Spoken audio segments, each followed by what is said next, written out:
ಎಲ್ಲರಿಗೂ ನಮಸ್ಕಾರ ಸ್ನೇಹಿತರೆ. ಈ ವಿಡಿಯೋದಲ್ಲಿ ನಾವು ಸೆಪ್ಟೆಂಬರ್ 8 ಮತ್ತು 9 ಪ್ರಮುಖ ಪ್ರಚಲಿತ ಘಟನೆಗಳ ಬಗ್ಗೆ ನೋಡೋಣ. ಅದಕ್ಕೂ ಮುಂಚೆ ನಿಮಗೊಂದು ಪ್ರಶ್ನೆ. ಸೊ ಈ ಪ್ರಶ್ನೆಗಳನ್ನು ಯಾವ ರೀತಿ IAS ಅಲ್ಲಿ ಕೇಳಬಹುದು, so even simple current affairs ಮೇಲೂ ಕೂಡ IAS ಅಲ್ಲಿ ಯಾವ ರೀತಿ ಪ್ರಶ್ನೆಯನ್ನು ಕೇಳ್ಬೋದು ಅನ್ನೋದ್ರ ಬಗ್ಗೆ ಸೊ ನಾನು ನಿಮಗೊಂದು ಉದಾಹರಣೆಯನ್ನು ಕೊಡ್ತೇನೆ. ಸೊ ಮೊನ್ನೆ ವಿಡಿಯೋದಲ್ಲಿ ನಾವು ನಮ್ಮ ದೇಶದಲ್ಲಿ ಮೊಟ್ಟ ಮೊದಲ ಸ್ಮಾಗ್ ಗೋಪುರ, ಹೊಗೆ ಗೋಪುರವನ್ನು ದೆಹಲಿಯಲ್ಲಿ ಅನಾವರಣಗೊಳಿಸಲಾಗಿತ್ತು. ಸೊ ಅದರ ಬಗ್ಗೆ ಈಗ ಒಂದು IAS ಲೆವೆಲ್ ಪ್ರಶ್ನೆಯನ್ನು ನೋಡೋಣ. ಸೊ ಆ ಗೋಪುರಕ್ಕೆ ಸಂಬಂಧಿಸಿದಂತೆ ಕೆಳಗಿನ ಹೇಳಿಕೆಗಳನ್ನು ಗಮನಿಸಿ. ಸೊ ಒಂದನೇ ಆಪ್ಷನ್ ಏನಿದೆ, ಗೋಪುರದಲ್ಲಿ ಬಳಸುವ ಶೋಧನೆ ವ್ಯವಸ್ಥೆಯನ್ನು ಭಾರತೀಯ ವಿಜ್ಞಾನ ಸಂಸ್ಥೆ ವಿನ್ಯಾಸಗೊಳಿಸಿದೆ. ಇಲ್ಲಿ ಶೋಧನೆ ವ್ಯವಸ್ಥೆ ಅಂದರೆ ಫಿಲ್ಟ್ರೇಷನ್ ಸಿಸ್ಟಮ್, ಇದನ್ನು ಭಾರತೀಯ ವಿಜ್ಞಾನ ಸಂಸ್ಥೆ ವಿನ್ಯಾಸಗೊಳಿಸಿದೆ ಅಂತ ಒಂದನೇ ಸ್ಟೇಟ್ಮೆಂಟ್. ಎರಡನೇ ಸ್ಟೇಟ್ಮೆಂಟ್ ಏನು, ಸೊ ಈ ಟವರನ್ನು ಟಾಟಾ ಪ್ರಾಜೆಕ್ಟ್ಸ್ ಲಿಮಿಟೆಡ್ ಸಂಸ್ಥೆ ನಿರ್ಮಾಣ ಮಾಡಿದೆ. ಹಾಗಾದರೆ ಈ ಸ್ಟೇಟ್ಮೆಂಟ್ಗಳಲ್ಲಿ ಯಾವುದು ಸರಿ ಯಾವುದು ತಪ್ಪು? ಸೊ ಮೇಲಿನ ಯಾವ ಹೇಳಿಕೆ ಅಥವಾ ಹೇಳಿಕೆಗಳು ಸರಿಯಾಗಿವೆ? ಸೊ ಒಂದು ಮಾತ್ರ, ಎರಡು ಮಾತ್ರ, ಒಂದು ಮತ್ತು ಎರಡು, ಸೊ ಒಂದು ಮತ್ತು ಎರಡು ಯಾವುದೂ ಅಲ್ಲ. ಸೊ 4 ಆಪ್ಷನಲ್ಲಿ ಸೊ ಉತ್ತರ ಯಾವುದು? ಕಮೆಂಟ್ ಬಾಕ್ಸಲ್ಲಿ ಕಮೆಂಟ್ ಮಾಡಿ. ಸೊ ಇವತ್ತಿನ ಪ್ರಚಲಿತ ಘಟನೆಗಳಿಗೆ ಸಂಬಂಧಪಟ್ಟಂಥ ಪ್ರಶ್ನೋತ್ತರಗಳನ್ನು ನೋಡೋದಕ್ಕಿಂತ ಮುಂಚೆ ಸೊ ಒಂದು ಶಾರ್ಟ್ ನ್ಯೂಸ್ ನೋಡಿಕೊಂಡು ಹೋಗೋಣ. ಇತ್ತೀಚೆಗೆ ನ್ಯಾಷನಲ್ ಲೈವ್ ಸ್ಟಾಕ್ ಮಿಷನ್ ಅದಕ್ಕೆ ಸಂಬಂಧಿಸಿದಂತಹ ಒಂದು ಪೋರ್ಟಲನ್ನು ಅನಾವರಣಗೊಳಿಸಲಾಗಿದೆ.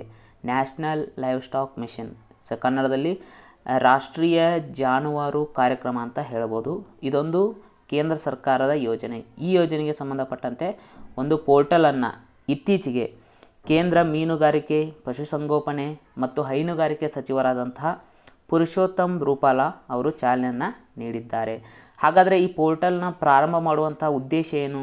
ಸೊ ಈ ನ್ಯಾಷನಲ್ ಲೈವ್ ಸ್ಟಾಕ್ ಮಿಷನ್ ಕಾರ್ಯಕ್ರಮ ಏನಿದೆ, ಆ ಯೋಜನೆಯ ಅನುಷ್ಠಾನ ಮತ್ತು ಅದನ್ನು ಜನರಿಗೆ ತಲುಪಿಸುವಿಕೆಯಲ್ಲಿ ಪಾರದರ್ಶಕತೆಯನ್ನು ಹೆಚ್ಚಿಸುವ ಉದ್ದೇಶದಿಂದ ಈ ಪೋರ್ಟಲನ್ನು ಪ್ರಾರಂಭ ಮಾಡಲಾಗಿದೆ. ಹಾಗಾದರೆ ಈ ಪೋರ್ಟಲನ್ನು ಅಭಿವೃದ್ಧಿಪಡಿಸಿದಂಥ ಸಂಸ್ಥೆ ಯಾವುದು?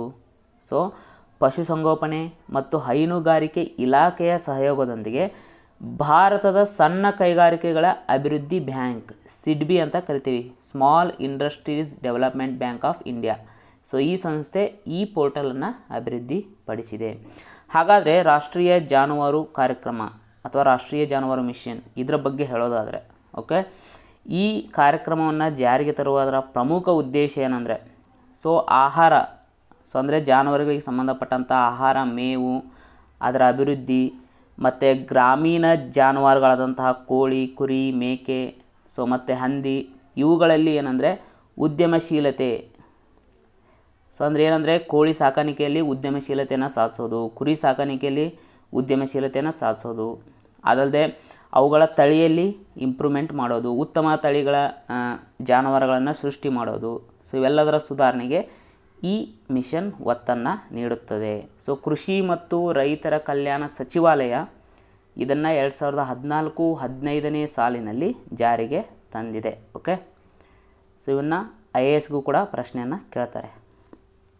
ಇತ್ತೀಚೆಗೆ ಅಫ್ಘಾನಿಸ್ತಾನದಲ್ಲಿ ತಾಲಿಬಾನ್ ಘೋಷಿಸಿದ ಉಸ್ತುವಾರಿ ಸರ್ಕಾರದ ಸರ್ವೋಚ್ಚ ನಾಯಕರಾಗಿ ಯಾರು ಕಾರ್ಯನಿರ್ವಹಿಸಲಿದ್ದಾರೆ? ಸೊ ಮೊದಲನೇದಾಗಿ ನಾವು ಉಸ್ತುವಾರಿ ಸರ್ಕಾರ, ಇಂಗ್ಲೀಷ್ನಲ್ಲಿ ಕೇರ್ ಟೇಕರ್ ಗೌರ್ಮೆಂಟ್, ಸೊ ಇದ್ರ ಬಗ್ಗೆ ತಿಳ್ಕೊಳ್ಳೋಣ.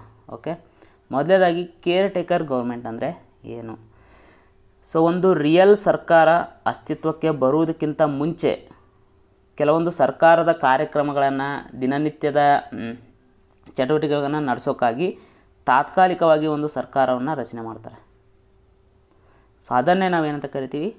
Care taker government. ಅಂದರೆ ಮುಂದೆ ಒಂದು ಸರ್ಕಾರ ಅಸ್ತಿತ್ವಕ್ಕೆ ಬರುವವರೆಗೂ ಅಥವಾ ಚುನಾಯಿತ ಆಗುವವರೆಗೂ ಸೊ ಈ ಕೇರ್ ಟೇಕರ್ ಗೌರ್ಮೆಂಟ್ ಏನು ಅಂದರೆ ಸರ್ಕಾರ ಕಚೇರಿಗಳಾಗಿರ್ಬೋದು, ಸರ್ಕಾರಕ್ಕೆ ಸಂಬಂಧಪಟ್ಟಂಥ ದಿನನಿತ್ಯದ ಚಟುವಟಿಕೆಗಳ ಕಾರ್ಯಕ್ರಮಗಳ ಮೇಲೆ ನಿಗಾ ವಹಿಸುತ್ತೆ. ಹಾಗಾದರೆ ಈ ಉಸ್ತುವಾರಿ ಸರ್ಕಾರದ ಸರ್ವೋಚ್ಚ ನಾಯಕರಾಗಿ ಯಾರು ಕಾರ್ಯನಿರ್ವಹಿಸಲಿದ್ದಾರೆ ಅಂದರೆ ಹಿಬಾತುಲ್ಲಾ ಅಖುಂದ್ ಜಾದ್ ಎನ್ನುವರು. ಅದೇ ರೀತಿ ಮುಲ್ಲಾ ಹಸನ್ ಅಖುಂದ್, ಸೊ ಇವರು ಹಂಗಾಮಿ ಪ್ರಧಾನಮಂತ್ರಿಯಾಗಿ ಕಾರ್ಯವನ್ನು ನಿರ್ವಹಿಸಲಿದ್ದಾರೆ. ಹಾಗಾದರೆ ಅಫ್ಘಾನಿಸ್ತಾನದ ಬಗ್ಗೆ ಸ್ವಲ್ಪ ನೋಡೋಣ. ಸೊ ಯಾಕಂದರೆ ಈ ತಾಲಿಬಾನ್ ಹಾವಳಿಯಲ್ಲಿ ಜಾಸ್ತಿ ಆದಾಗಿಂದ ಸೊ ತಾಲಿಬಾನ್ ಈ ಅಫ್ಘಾನಿಸ್ತಾನವನ್ನು ವಶಪಡಿಸಿಕೊಂಡ ನಂತರ ಸೊ ಈ ಬಹಳಷ್ಟು ಸುದ್ದಿಯಲ್ಲಿತ್ತು ಇತ್ತೀಚೆಗೆ ಅಫ್ಘಾನಿಸ್ತಾನ. ಸೊ ಮೊದಲೇದಾಗಿ ಇದ್ರ ಕುರಿತು ಪ್ರಶ್ನೆಗಳನ್ನು ಏನೇನು ಕೇಳಬಹುದು? ಸೊ ಮೊದಲನೇದಾಗಿ ಅಫ್ಘಾನಿಸ್ತಾನ್ ದೇಶವು ಯಾವ ದೇಶಗಳೊಂದಿಗೆ ಗಡಿಯನ್ನು ಹೊಂದಿದೆ, ಮೋಸ್ಟ್ ಇಂಪಾರ್ಟೆಂಟ್. ಸೊ ಇಲ್ಲಿ ನೀವು ಮ್ಯಾಪಲ್ಲಿ ನೋಡ್ಬೋದು. ಸೊ ಪಾಕಿಸ್ತಾನದಿಂದ ಸ್ಟಾರ್ಟ್ ಮಾಡೋಣ. ನಮ್ಮ ಪ್ರೀತಿಯ ರಾಷ್ಟ್ರ ಪಾಕಿಸ್ತಾನ್. ಅದಾದಮೇಲೆ ಇಲ್ಲಿ ತಜಿಕಿಸ್ತಾನ್ ಇದೆ, ಇಲ್ಲಿ ಉಜ್ಬೇಕಿಸ್ತಾನ್ ಇದೆ, ತುರ್ಕ್ಮೆನಿಸ್ತಾನ್ ಇದೆ, ಸೊ ಪಕ್ಕದಲ್ಲಿ ಇರಾನ್ ಇದೆ. ಸೊ ಇವಿಷ್ಟು ರಾಷ್ಟ್ರಗಳೊಂದಿಗೆ ಇದು ಗಡಿಯನ್ನು ಹೊಂದಿದೆ. ಅದರಲ್ಲೂ ಪ್ರಮುಖವಾಗಿ ನಮ್ಮ ಭಾರತದೊಂದಿಗೂ ಕೂಡ ಇದು ಗಡಿಯನ್ನು ಹೊಂದಿದೆ. ಓಕೆ, ಆದರೆ ಈ ಏರಿಯಾ ಏನಿದೆ ಇದು ಸೊ ಮ್ಯಾಪಲ್ಲಿ ನೀವು ನೋಡ್ತಾ ಇದು ಪಾಕ್ ಆಕ್ಯುಪೈಡ್ ಕಾಶ್ಮೀರಲ್ಲಿ ಬರುತ್ತೆ. ಬಟ್ ನಮ್ಮ ಭಾರತದ ಪ್ರಕಾರ ಇದು ಕೂಡ ನಮ್ಮ ಭೂಭಾಗವೇ. ಸೊ ಹೀಗಾಗಿ ಅಫ್ಘಾನಿಸ್ತಾನ್ ನಮ್ಮ ದೇಶದೊಂದಿಗೂ ಕೂಡ ಗಡಿಯನ್ನು ಹೊಂದಿದೆ.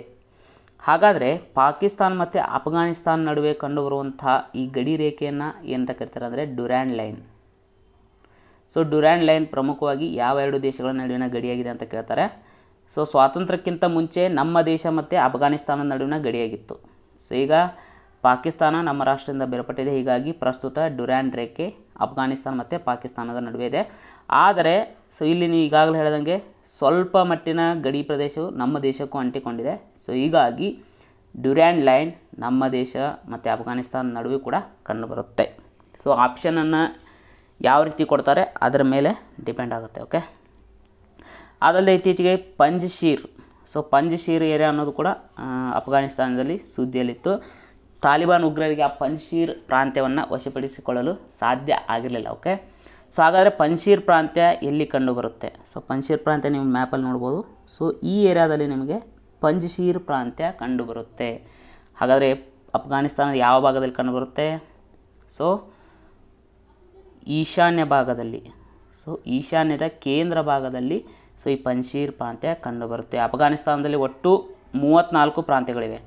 ಆ 34 ಪ್ರಾಂತ್ಯಗಳಲ್ಲಿ ಈ ಪಂಜ್ಶೀರ್ ಪ್ರಾಂತ್ಯ ಕೂಡ ಒಂದು. ಅದೇ ರೀತಿ ಪಂಜ್ಶೀರ್ ಪ್ರಾಂತ್ಯದ ಬಳಿ ಪಂಜ್ಶೀರ್ ವ್ಯಾಲಿ, ಪಂಜ್ಶೀರ್ ಕಣಿವೆ ಅಂತ ಕೂಡ ಕಂಡುಬರುತ್ತೆ. ಓಕೆ, ಸೊ ನಿಮಗೆ ಎಕ್ಸಾಮಲ್ಲಿ ಕೇಳ್ಬೋದು ಇತ್ತೀಚೆಗೆ ಸುದ್ದಿಯಲ್ಲಿರುವಂತಹ ಪಂಜ್ಶೀರ್ ಕಣಿವೆ ಯಾವ ರಾಷ್ಟ್ರದಲ್ಲಿದೆ ಅಂತ. ಓಕೆ, ಭಾರತದ ರಫ್ತು ಆಮದು ಬ್ಯಾಂಕ್, ಇಂಗ್ಲೀಷ್ನಲ್ಲಿ ನಾವು ಎಕ್ಸಿಮ್ ಬ್ಯಾಂಕ್ ಅಂತ ಕರಿತೀವಿ, export and import bank of India. So ಈ ಬ್ಯಾಂಕ್ನ ಹೊಸ ವ್ಯವಸ್ಥಾಪಕ ನಿರ್ದೇಶಕರಾಗಿ ಯಾರು ನೇಮಕಗೊಂಡಿದ್ದಾರೆ? ಸೊ ಮ್ಯಾನೇಜಿಂಗ್ ಡೈರೆಕ್ಟರ್ ಆಗಿ ಇತ್ತೀಚೆಗೆ ಹರ್ಷ ಭೂಪೇಂದ್ರ ಬಂಗಾರಿಯವರು ನೇಮಕಗೊಂಡಿದ್ದಾರೆ. ಸೊ ಈ ರಫ್ತು ಆಮದು ಬ್ಯಾಂಕನ್ನು 1987ರಲ್ಲಿ ಸೊ ನಮ್ಮ ದೇಶದಲ್ಲಿ ಸ್ಥಾಪನೆ ಮಾಡಲಾಗಿತ್ತು. ಇದರ ಪ್ರಧಾನ ಕಚೇರಿ ಎಲ್ಲಿದೆ ಅಂದರೆ ಮುಂಬೈನಲ್ಲಿ ಇದೆ. ಅಂತಾರಾಷ್ಟ್ರೀಯ ಸಾಕ್ಷರತಾ ದಿನವನ್ನು ಪ್ರತಿ ವರ್ಷ ಯಾವಾಗ ಆಚರಣೆ ಮಾಡಲಾಗುತ್ತೆ? ಸೊ ಪ್ರತಿ ವರ್ಷ ಅಂತಾರಾಷ್ಟ್ರೀಯ ಸಾಕ್ಷರತಾ ದಿನವನ್ನು ಸೆಪ್ಟೆಂಬರ್ 8ರಂದು ಆಚರಣೆ ಮಾಡಲಾಗುತ್ತೆ. ಈ ಬಾರಿಯ ಥೀಮ್ ಏನು? Literacy for A human centred recovery, narrowing the digital divide. So ಅಂದರೆ ಕನ್ನಡದಲ್ಲಿ ಮಾನವ ಕೇಂದ್ರಿತ ಚೇತರಿಕೆಗೆ ಸಾಕ್ಷರತೆ, ಡಿಜಿಟಲ್ ವಿಭಜನೆಯನ್ನು ಸಂಕುಚಿತಗೊಳಿಸುವುದು. ಓಕೆ, ಹಾಗಾದರೆ ಈ ಡಿಜಿಟಲ್ ಡಿವೈಡ್ ಎಂದರೇನು? Most important. Okay, so digital divide ಅಂದರೆ ಸೊ ಈ ಡಿಜಿಟಲ್ ಆರ್ಥಿಕತೆ ಆಗಿರ್ಬೋದು, ಸೊ ಪ್ರಸ್ತುತ ಡಿಜಿಟಲ್ ಟೆಕ್ನಾಲಜಿ ಏನಿದ್ದಾವೆ ಅಂದರೆ ಎಲ್ಲ ಜನರಿಗೂ ಸಮನಾಗಿ ತಲುಪ್ತಾ ಇರಲ್ಲ. ಫಾರ್ ಎಕ್ಸಾಂಪಲ್ ಹಳ್ಳಿ ಏರಿಯಾಗಳಲ್ಲಿ ಸೊ ಈ ಡಿಜಿಟಲ್ ಅನ್ನೋದು ಜಾಸ್ತಿ ಪರಿಚಿತ ಇರಲ್ಲ. ಬಟ್ ಸಿಟಿ ಏರಿಯಾಗಳಲ್ಲಿ ಡಿಜಿಟಲ್ ಅನ್ನೋದು ಜಾಸ್ತಿ ಪರಿಚಿತ ಇರುತ್ತೆ. ಓಕೆ, ಡಿಜಿಟಲ್ ಅಂದರೆ ಆಲ್ಮೋಸ್ಟ್ ಈ ಕಂಪ್ಯೂಟ್ರಿಗೆ ಸಂಬಂಧಪಟ್ಟಂತೆ. ಓಕೆ, ಅದೇ ರೀತಿ ಅಕ್ಷರಸ್ಥರಿಗೆ ಸೊ ಈ ಕಂಪ್ಯೂಟರ್ ಸಂಬಂಧಿತ ಪ್ರೋಗ್ರಾಮ್ಸ್ ಆಗಿರ್ಬೋದು ಅದರ ಬಳಕೆ ಹೆಚ್ಚನ್ನು ಮಾಡ್ತಾ ಇರ್ತಾರೆ. ಬಟ್ ಅನಕ್ಷರಸ್ಥರು ಅದರ ಹೆಚ್ಚು ಬಳಕೆಯನ್ನು ಮಾಡ್ತಾ ಇರಲ್ಲ. ಸೊ ಈ ರೀತಿ ಏನು ವ್ಯತ್ಯಾಸ ಇದೆ ಇದನ್ನೇ ನಾವು ಡಿಜಿಟಲ್ ಡಿವೈಡ್ ಅಂತ ಕರಿತೀವಿ. ಸಿಂಪಲ್ಲಾಗಿ ಸೊ ಎಕ್ಸಾಂಪಲ್ ಮೂಲಕ ಹೇಳಿದ್ದೀನಿ. ಹಾಗಾದರೆ ಈ ಅಂತಾರಾಷ್ಟ್ರೀಯ ಸಾಕ್ಷರತಾ ದಿನವನ್ನು 1966ರಲ್ಲಿ ಓಕೆ 1966 ಸೆಪ್ಟೆಂಬರ್ 8ರಂದು ಯುನೆಸ್ಕೋ ಏನು ಮಾಡ್ತಂದರೆ ಸೊ ಈ ಸಾಕ್ಷರತೆ ಸಂಬಂಧಿತ ಅಂತಾರಾಷ್ಟ್ರೀಯ ದಿನವನ್ನಾಗಿ ಅಂಗೀಕಾರ ಮಾಡ್ತು. ಆದರೆ ಮೊದಲ ಅಂತಾರಾಷ್ಟ್ರೀಯ ಸಾಕ್ಷರತಾ ದಿನವನ್ನು ಅದರ ಮುಂದಿನ ವರ್ಷ ಅಂದರೆ 1967ರಲ್ಲಿ ಆಚರಣೆ ಮಾಡಲಾಗಿತ್ತು. Bharat Petroleum Corporation Limited so ಇದರ ಹೊಸ ಅಧ್ಯಕ್ಷರು ಮತ್ತು ವ್ಯವಸ್ಥಾಪಕ ನಿರ್ದೇಶಕರಾಗಿ ಯಾರು ನೇಮಕಗೊಂಡಿದ್ದಾರೆ? So Arun Kumar Singh answer. Okay, ಹಾಗಾದರೆ Bharat Petroleum Corporation Limited short ಆಗಿ ಭಾರತ್ ಪೆಟ್ರೋಲಿಯಂ ಅಂತ ಕರಿತೀವಿ. ಸೊ ಇದನ್ನು 1976ರಲ್ಲಿ ರಾಷ್ಟ್ರೀಕರಣ ಮಾಡಲಾಯಿತು. ಮೋಸ್ಟ್ ಇಂಪಾರ್ಟೆಂಟ್, ಸೊ ಎಕ್ಸಾಮಲ್ಲಿ ಕೇಳ್ಬೋದು. Okay, so Bharat Petroleum Corporation ಲಿಮಿಟೆಡನ್ನು ರಾಷ್ಟ್ರೀಕರಣಗೊಳಿಸಿದ್ದು ಯಾವಾಗ 1976ರಲ್ಲಿ. ಸೊ ಅಂದಿನಿಂದ ಇದು ನಮ್ಮ ಕೇಂದ್ರ ಸರ್ಕಾರದ ಒಡೆತನದಲ್ಲಿದೆ. ಕೇಂದ್ರ ಸರ್ಕಾರದಲ್ಲಿ ಅದರಲ್ಲೂ ಸೊ ಯಾವ ಸಚಿವಾಲಯದಡಿ ಸೊ ಇದು ಕಾರ್ಯನಿರ್ವಹಿಸುತ್ತೆ ಅಂದರೆ ministry of petroleum and natural gas, ಅಂದರೆ ಪೆಟ್ರೋಲಿಯಂ ಮತ್ತು ಸ್ವಾಭಾವಿಕ ಅನಿಲ ಸಚಿವಾಲಯದಡಿ ಸೊ ಇದು ಕಾರ್ಯವನ್ನು ನಿರ್ವಹಿಸುತ್ತೆ. ಇದರ ಕೇಂದ್ರ ಕಚೇರಿ ಮುಂಬೈನಲ್ಲಿ ಇದೆ. ಜೈವಿಕ ಇಟ್ಟಿಗೆಗಳಿಂದ ಮಾಡಿದ ಭಾರತದ ಮೊದಲ ಕಟ್ಟಡವನ್ನು ಎಲ್ಲಿ ಉದ್ಘಾಟಿಸಲಾಯಿತು? ಸೊ ಜೈವಿಕ ಇಟ್ಟಿಗೆಗಳು ಅಂದರೆ ಇಂಗ್ಲೀಷ್ನಲ್ಲಿ ಬಯೋಬ್ರಿಕ್ಸ್ ಅಂತ ಕರಿತೀವಿ. ಹಾಗಾದರೆ ಮೊದಲೇದಾಗಿ ಬಯೋಬ್ರಿಕ್ಸ್ ಅಂದರೆ ಏನಂತ ತಿಳ್ಕೊಳ್ಳೋಣ. ಸೊ ಬಯೋಬ್ರಿಕ್ಸ್ ಅಂದರೆ ಏನಿಲ್ಲ, ಸೊ ಕೃಷಿಯಲ್ಲಿ ಉಂಟಾಗುವಂತಹ ತ್ಯಾಜ್ಯವನ್ನು ಬಳಕೆ ಮಾಡಿಕೊಂಡು ಸೊ ಈ ಬಯೋಬ್ರಿಕ್ಸ್ಗಳನ್ನು ತಯಾರು ಮಾಡಲಾಗಿದೆ. ಓಕೆ, ಸೊ ಇಂತಹ ಬಯೋಬ್ರಿಕ್ಸ್ನಿಂದ ತಯಾರು ಮಾಡಲಾದಂತಹ ಒಂದು ಭಾರತದ ಮೊದಲ ಕಟ್ಟಡವನ್ನು IIT ಹೈದರಾಬಾದ್ ಆವರಣದಲ್ಲಿ ಉದ್ಘಾಟನೆ ಮಾಡಲಾಗಿದೆ. ಹಾಗಾದರೆ ಇದರ ವಿಶೇಷತೆ ಏನು? ಮೊದಲನೇದಾಗಿ ಬಯೋಬ್ರಿಕ್ಸ್ನ ಬಳಕೆ ಮಾಡೋದ್ರಂತ ಆಗುವಂಥ ಲಾಭಗಳು ಏನು? ಮೊದಲನೇದಾಗಿ ಕೃಷಿಯಲ್ಲಿ ತ್ಯಾಜ್ಯ ಏನಿರುತ್ತೆ ಅದರ ಮರುಬಳಕೆಯನ್ನು ಮಾಡ್ತೀವಿ. ಓಕೆ, ಸೊ ಇನ್ನೊಂದೇನು, ಸೊ ಒಂದು ವೇಳೆ ನಾವು ಇದನ್ನು ಮರುಬಳಕೆ ಮಾಡಲಿಲ್ಲ ಅಂದರೆ ಸೊ ರೈತರು ಏನು ಮಾಡ್ತಾರೆ, ಇಂಥ ತ್ಯಾಜ್ಯವನ್ನು ಸುಟ್ಟು ಹಾಕ್ತಾರೆ. ಸುಟ್ಟು ಹಾಕೋದ್ರಿಂದ ಏನಾಗುತ್ತೆ, ಸೊ ಪರಿಸರ ಮಾಲಿನ್ಯ ಉಂಟಾಗುತ್ತೆ. ಸೊ ಈ ಮೂಲಕ ನಾವು ಈ ಪರಿಸರ ಮಾಲಿನ್ಯವನ್ನು ಕೂಡ ತಡೆಗಟ್ಟಬಹುದು. ಸುಸ್ಥಿರ ಆರ್ಥಿಕತೆ ಅಥವಾ ಸುಸ್ಥಿರ ಕೃಷಿ ಬಗ್ಗೆ ಎಸ್ಸೇನ ಏನಾದರೂ ಕೇಳಿದರೆ ಆ ಪ್ರಬಂಧದಲ್ಲಿ ನೀವು ಇದನ್ನು ಮೆನ್ಷನ್ ಮಾಡ್ಬೋದು. ಆದಲ್ಲದೆ ಇಂತಹ ಬ್ರಿಕ್ಸ್ಗಳಿಂದ ಮಾಡಿದಂತಹ ಕಟ್ಟಡದಲ್ಲಿ ಉಷ್ಣತೆ ಸಾಮಾನ್ಯವಾಗಿ ಹೊರಗಡೆ ಉಷ್ಣತೆ ಇರೋದಕ್ಕಿಂತ 5ರಿಂದ 6 ಡಿಗ್ರಿ ಕಡಿಮೆ ಉಷ್ಣತೆ ಸೊ ಈ ಮನೆಯೊಳಗೆ ಇರುತ್ತೆ.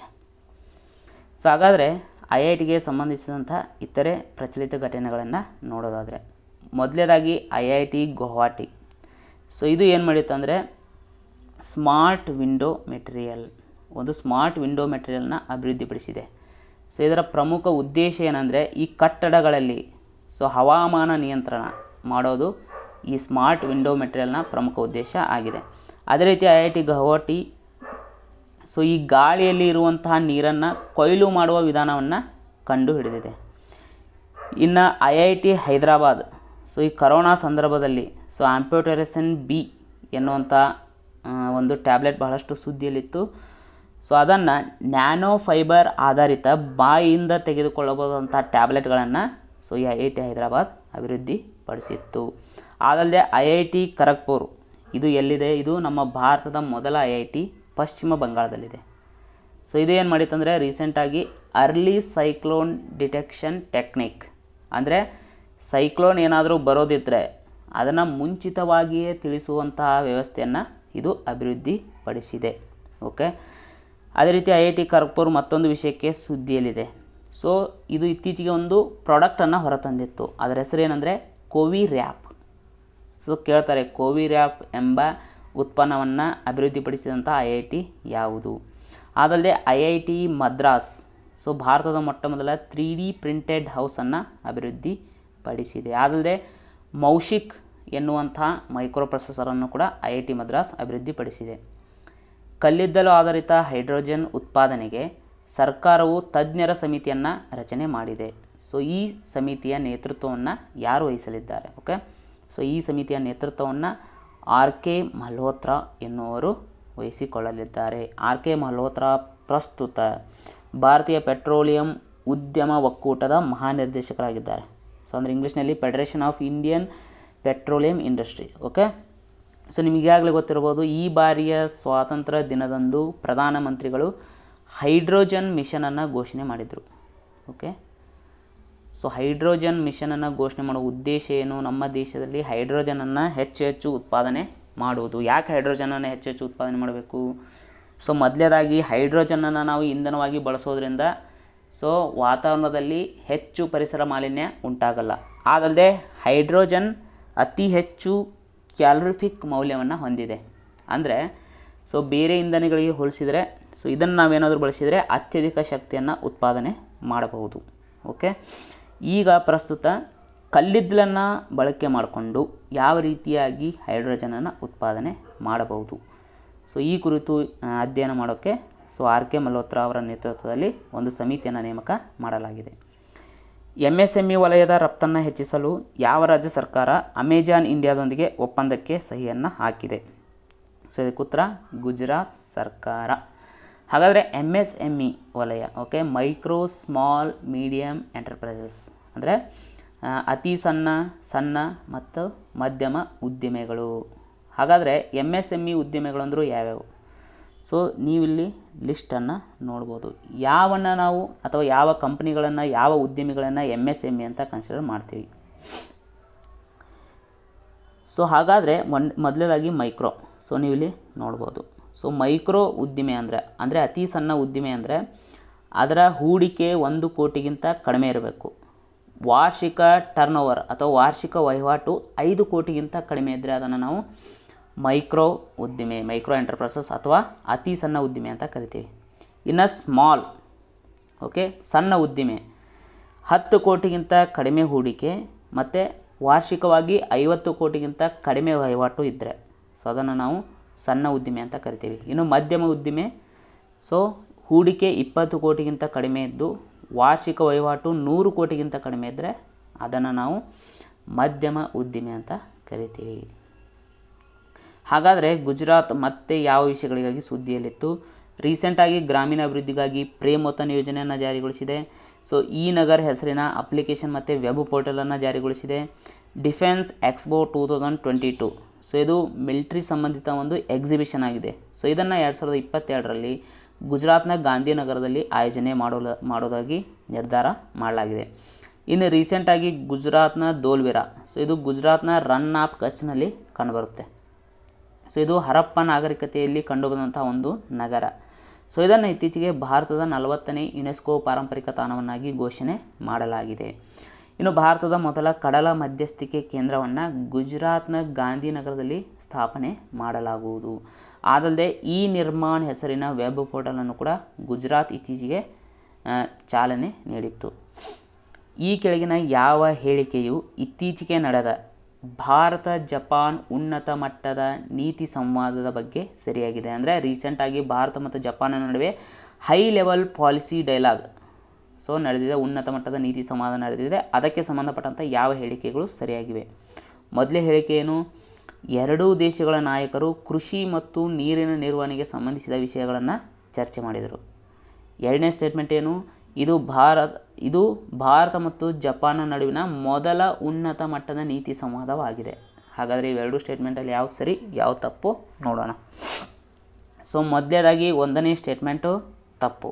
ಓಕೆ, ಯಾಕಂದರೆ ಈ ಸಂವಾದದಲ್ಲಿ ಉಭಯ ದೇಶದ ಯಾವ ನಾಯಕರು? ನಮ್ಮ ದೇಶದಿಂದ ಕೇಂದ್ರ ಪರಿಸರ ಸಚಿವರಾದಂತಹ ಭೂಪೇಂದ್ರ ಯಾದವ್ ಮತ್ತು ಜಪಾನ್ ಕಡೆಯಿಂದ ಅಲ್ಲಿಯ ಪರಿಸರ ಸಚಿವರು ಇಬ್ಬರ ನಡುವೆ ಸಂವಾದ ನಡೆದಿತ್ತು. ಸೊ ಇಲ್ಲಿ ಏನು ಕೊಟ್ಟಿದ್ದಾರೆ? ಕೃಷಿ ಮತ್ತು ನೀರಿನ ನಿರ್ವಹಣೆಗೆ ಸಂಬಂಧಿಸಿದ ವಿಷಯಗಳನ್ನು ಚರ್ಚೆ ಮಾಡಿದ್ದಾರೆ ಅಂತ ಕೊಟ್ಟಿದ್ದಾರೆ. ಸೊ ಇದು ರಾಂಗ್. ಯಾಕಂದರೆ ಅವರು ಚರ್ಚೆ ಮಾಡಿದ ವಿಷಯಗಳು ಯಾವಪ್ಪ ಅಂದರೆ ಸೊ ಈ ವಾಯು ಮಾಲಿನ್ಯ ಮತ್ತು ಈ ಕೀಟನಾಶಕಗಳ ತಂತ್ರಜ್ಞಾನ ಮತ್ತು ಸಾರಿಗೆ, ಹವಾಮಾನ ಬದಲಾವಣೆ, ಸೊ ಫ್ಲೋರೋಕಾರ್ಬನ್ಸ್, ಈ ಕುರಿತ ವಿಷಯಗಳ ಸಂಬಂಧಿತ ಚರ್ಚೆಯನ್ನು ಅವರು ನಡೆಸಿದ್ರು. ಇನ್ನು ಎರಡನೇ ಸ್ಟೇಟ್ಮೆಂಟು ಇದು ರೈಟ್.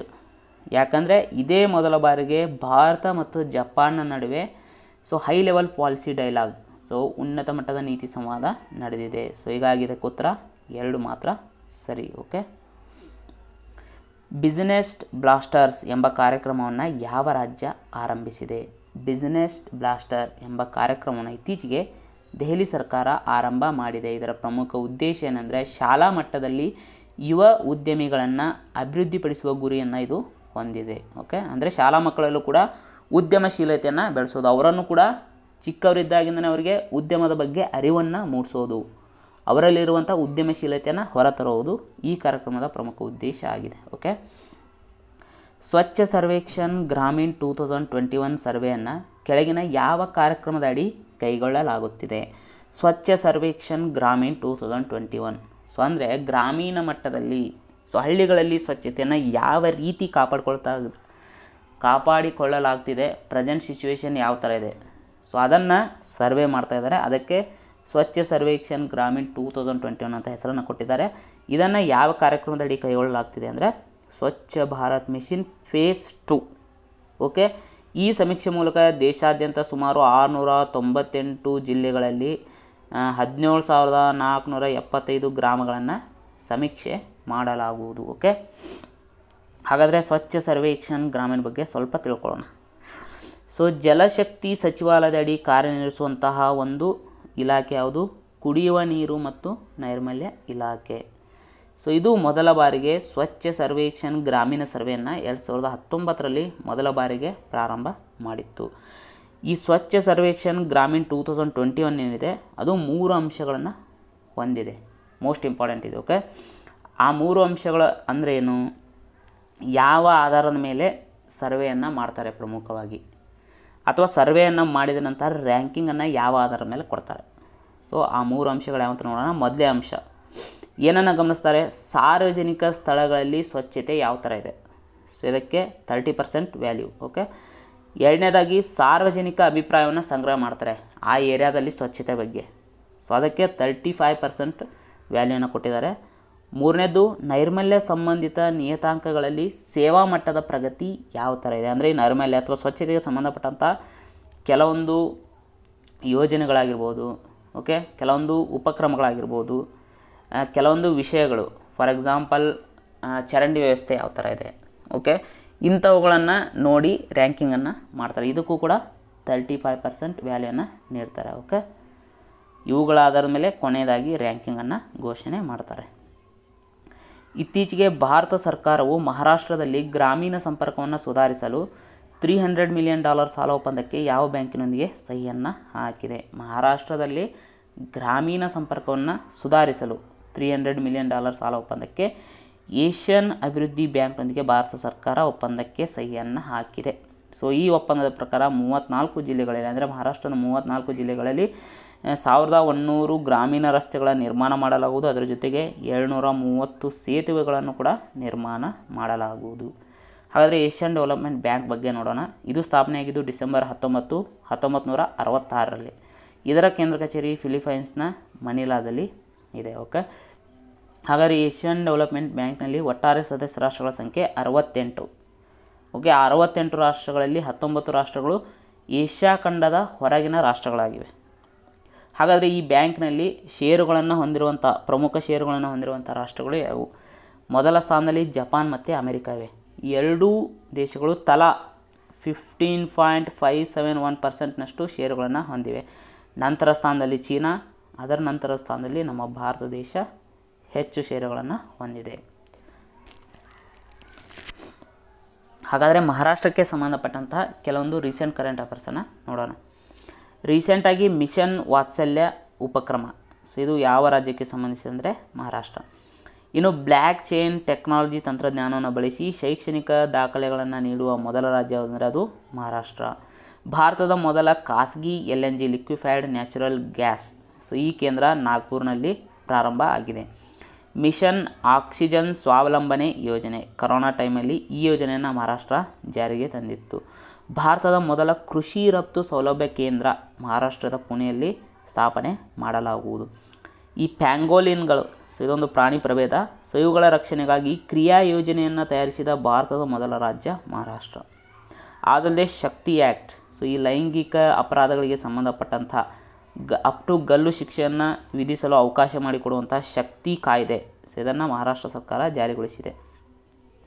ಅದಲ್ಲದೆ ರಂಜಿತ್ ಸಿನ್ಹಾ ದಿಸಾಳೆ, ಸೊ ಇವರು ಭಾರತದ ಮೊದಲ ವ್ಯಕ್ತಿ ಎನಿಸಿಕೊಂಡಿದ್ದಾರೆ. ಯಾವ ವಿಷಯದಲ್ಲಿ ಅಂದರೆ ಗ್ಲೋಬಲ್ ಟೀಚರ್ ಪ್ರೈಸನ್ನು ಪಡೆದಂಥ ಭಾರತದ ಮೊದಲ ವ್ಯಕ್ತಿ. 2020ರಲ್ಲಿ ಈ ಪ್ರೈಸನ್ನು ಇವರು ಪಡೆದಿದ್ದರು. ಇನ್ನು ಕರೋನಾ ಟೈಮಲ್ಲಿ ಅತಿ ದೊಡ್ಡ ಪ್ಲಾಸ್ಮಾ ಥೆರಪಿ ಪ್ರಯೋಗವನ್ನು ಸೊ ಮಹಾರಾಷ್ಟ್ರ ರಾಜ್ಯ ಸರ್ಕಾರ ಆರಂಭ ಮಾಡಿತ್ತು. ಅದಕ್ಕೆ ಪ್ರಾಜೆಕ್ಟ್ ಪ್ಲಾಟಿನಾ ಅಂತ ಹೆಸರನ್ನು ಕೊಟ್ಟಿತ್ತು. ಬೇಬಿ ರಾಣಿ ಮೌರ್ಯ ಅವರು ತಮ್ಮ ರಾಜ್ಯಪಾಲ ಸ್ಥಾನಕ್ಕೆ ಇತ್ತೀಚೆಗೆ ರಾಜೀನಾಮೆಯನ್ನು ನೀಡಿದ್ದಾರೆ. ಅವರು ಯಾವ ರಾಜ್ಯದ ಗವರ್ನರ್ ಆಗಿದ್ದರು? ಸೊ ಬೇಬಿ ರಾಣಿ ಮೌರ್ಯ ಇವರು ಉತ್ತರಾಖಂಡ್ ರಾಜ್ಯದ ಗವರ್ನರ್ ಆಗಿದ್ದರು. ರೀಸೆಂಟಾಗಿ ಅವರು ಏನು ಮಾಡಿದ್ದಾರೆ ಅಂದರೆ ತಮ್ಮ ಸ್ಥಾನಕ್ಕೆ ರಾಜೀನಾಮೆಯನ್ನು ನೀಡಿದ್ದಾರೆ. ಸೊ ರಾಜೀನಾಮೆ ಪತ್ರವನ್ನು ಯಾರಿಗೆ ನೀಡ್ತಾರೆ ಅಂದರೆ ರಾಷ್ಟ್ರಪತಿಯವರಿಗೆ ನೀಡ್ತಾರೆ. ಸೊ ರಾಜ್ಯಪಾಲರನ್ನು ನೇಮಕ ಮಾಡೋರು ಯಾರು? ರಾಷ್ಟ್ರಪತಿಗಳು. ಹಾಗಾದರೆ ರಾಜ್ಯಪಾಲರ ಅಧಿಕಾರಾವಧಿ ಸಾಮಾನ್ಯವಾಗಿ 5 ವರ್ಷ, ಆದರೆ ಅವರು ರಾಷ್ಟ್ರಪತಿ ಇಚ್ಛೆ ಇರುವವರೆಗೂ ಕೂಡ ಅಧಿಕಾರದಲ್ಲಿ ಇರಬಹುದು. ಅಂದರೆ ರಾಷ್ಟ್ರಪತಿಗಳು 3 ವರ್ಷಕ್ಕೆ ಅವರು ತೆಗೆದು ಹಾಕ್ಬೇಕಂದ್ರೆ ತೆಗೆದು ಹಾಕ್ಬೋದು, ಅಥವಾ 5 ವರ್ಷ ಆದಮೇಲೂ ಕೂಡ ಅವ್ರನ್ನ ಅಧಿಕಾರದಲ್ಲಿ ಮುಂದುವರಿಸುವಾಗ ಮಾಡ್ಬೋದು, ಅಂದರೆ ರಾಷ್ಟ್ರಪತಿಗಳು ಮುಂದುವರಿಸ್ಬೋದು. ಓಕೆ.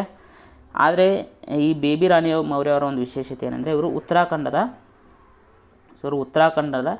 2ನೇ ಮಹಿಳಾ ರಾಜ್ಯಪಾಲೆ. ಓಕೆ. ಇತ್ತೀಚೆಗೆ ಭೂವಿಜ್ಞಾನ ಕ್ಷೇತ್ರದಲ್ಲಿನ ಸಹಕಾರಕ್ಕಾಗಿ ಭಾರತ ಮತ್ತು ಯಾವ ದೇಶದ ನಡುವಿನ ತಿಳುವಳಿಕೆ ಒಪ್ಪಂದಕ್ಕೆ ಕ್ಯಾಬಿನೆಟ್ ಅನುಮೋದನೆ ನೀಡಿದೆ. ಓಕೆ. ಸೊ ಭೂವಿಜ್ಞಾನ ಕ್ಷೇತ್ರದಲ್ಲಿನ ಸಹಕಾರ. ಓಕೆ. ಭೂವಿಜ್ಞಾನ ಅಂದರೆ ಈ ಭೂಮಿಯಲ್ಲಿ ಅಂತರಾಳದಲ್ಲಿ ಆಗಿರ್ಬೋದು. ಓಕೆ.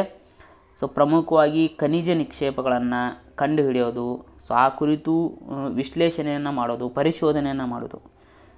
ಈ ಕ್ಷೇತ್ರದಲ್ಲಿನ ಸಹಕಾರಕ್ಕಾಗಿ ಭಾರತ ರಷ್ಯಾದೊಂದಿಗೆ ತಿಳುವಳಿಕೆ ಒಪ್ಪಂದಕ್ಕೆ ಸಹಿಯನ್ನು ಹಾಕಿತ್ತು. ಅದಕ್ಕೆ ಇತ್ತೀಚೆಗೆ ಕ್ಯಾಬಿನೆಟ್ ಅನುಮೋದನೆ ನೀಡಿದೆ. ಓಕೆ. ಹಾಗಾದರೆ ಭಾರತದಿಂದ ಯಾವ ಸಂಸ್ಥೆ ರಷ್ಯಾದೊಂದಿಗೆ ಸಹಕಾರವನ್ನು ಪಡ್ಕೊಳ್ಳಿದೆ ಅಂದರೆ ಜಿಯೋಲಾಜಿಕಲ್ ಸರ್ವೆ ಆಫ್ ಇಂಡಿಯಾ. ಇದು 1851ರಲ್ಲಿ ಸ್ಥಾಪನೆಯಾಗಿತ್ತು. ಇದರ ಕಚೇರಿ ಕೋಲ್ಕತ್ತಾದಲ್ಲಿ ಇದೆ. ಓಕೆ. ಹಾಗಾದರೆ ರಷ್ಯಾಕ್ಕೆ ಸಂಬಂಧಪಟ್ಟಂಥ ರೀಸೆಂಟ್ ಕರೆಂಟ್ ಅಫೇರ್ಸನ್ನು ನೋಡೋಣ. ಓಕೆ. ಈ ರೀಸೆಂಟಾಗಿ ಇಂಟರ್ನ್ಯಾಷನಲ್ ಆರ್ಮಿ ಗೇಮ್ಸ್ 2021, ಇದು ರಷ್ಯಾದ ಮಾಸ್ಕೋದ ಬಳಿ ನಡೆದಿದ್ವು. ಇನ್ನು S-500 ಕ್ಷಿಪಣಿ ವ್ಯವಸ್ಥೆ ಇದು ರಷ್ಯಾಕ್ಕೆ ಸಂಬಂಧಪಟ್ಟಿದೆ. ಆದಲ್ಲೇ ರಷ್ಯಾ 2025ರ ಒಳಗಾಗಿ ಸ್ವಂತ ಬಾಹ್ಯಾಕಾಶ ನಿಲ್ದಾಣವನ್ನು ಹೊಂದುವುದಾಗಿ ಘೋಷಣೆಯನ್ನು ಮಾಡಿದೆ. ಆರ್ಟಿಕಾ ಎಮ್, ಇದೊಂದು ಆರ್ಟಿಕ್ ಏನಿದೆ, ಆರ್ಟಿಕ್ ಸಮುದ್ರ, ಅಲ್ಲಿ ನಿಗಾ ವಹಿಸುವಂತಹ ಒಂದು ಉಪಗ್ರಹ. ಇದನ್ನು ರಷ್ಯಾ ಉಡಾವಣೆ ಮಾಡಿತ್ತು.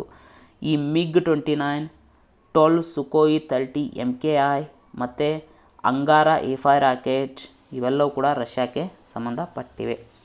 ಆದಲ್ಲದೆ ರಷ್ಯಾ ಕೊರೋನಾ ವಿರುದ್ಧದ ಲಸಿಕೆಯನ್ನು ತಯಾರು ಮಾಡಿದ, ಅಂದರೆ ಆ ಲಸಿಕೆಯನ್ನು ರಿಜಿಸ್ಟರ್ ಮಾಡಿದ ವಿಶ್ವದ ಮೊದಲ ರಾಷ್ಟ್ರ.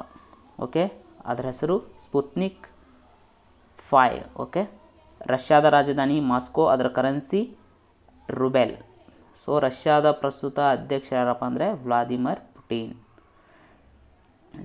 ಲವ್ಲಿನಾ ಬೋರ್ಗೊಹೈನ್, ರೀಸೆಂಟಾಗಿ ಮುಕ್ತಾಯವಾದಂತಹ ಟೋಕ್ಯೋ ಒಲಿಂಪಿಕ್ಸ್ನಲ್ಲಿ ಬಾಕ್ಸಿಂಗ್ ಕ್ರೀಡೆಯಲ್ಲಿ ಇವರು ಕಂಚಿನ ಪದಕವನ್ನು ಗೆದ್ದಿದ್ದರು.